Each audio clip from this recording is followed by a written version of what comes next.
मोर अधूरा हो गए, भाग मोर फुट गए। जिंदगी ला मैं जीऊं कैसे, तड़पत हूँ मछली जैसे। जिंदगी ला मैं जीऊं कैसे, तड़पत हूँ मछली जैसे। जेला जान मोर सहारा, जेला जान मोर सहारा, वही डाल टूट गए, वही डाली टूट गए। क्या मोर से भूल होगे, माया मोर छूट गए, माया मोर छूट गए।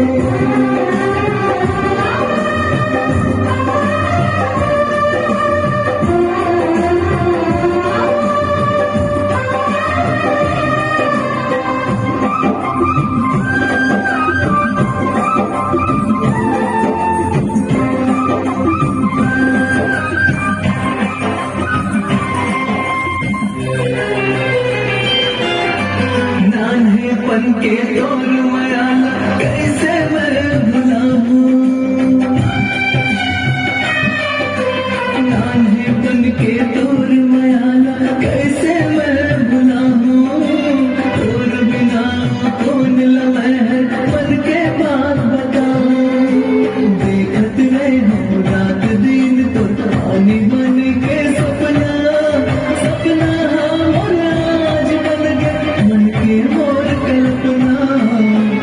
आज बैरी आगे कैसे लेगे झपट के जैसे, आज बैरी आगे कैसे लेगे झपट के जैसे।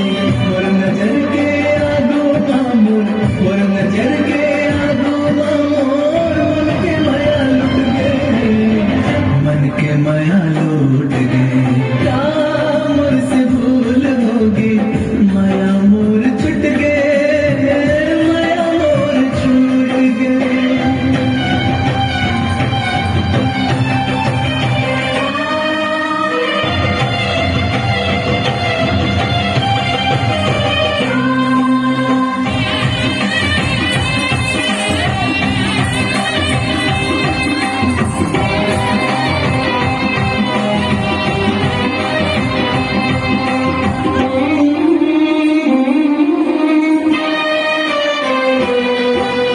जो हाथ से ही जिंदगी भर सुधमा संगवारी, टूट गुट के जिए के खातिर हो गए मुरलाचारी।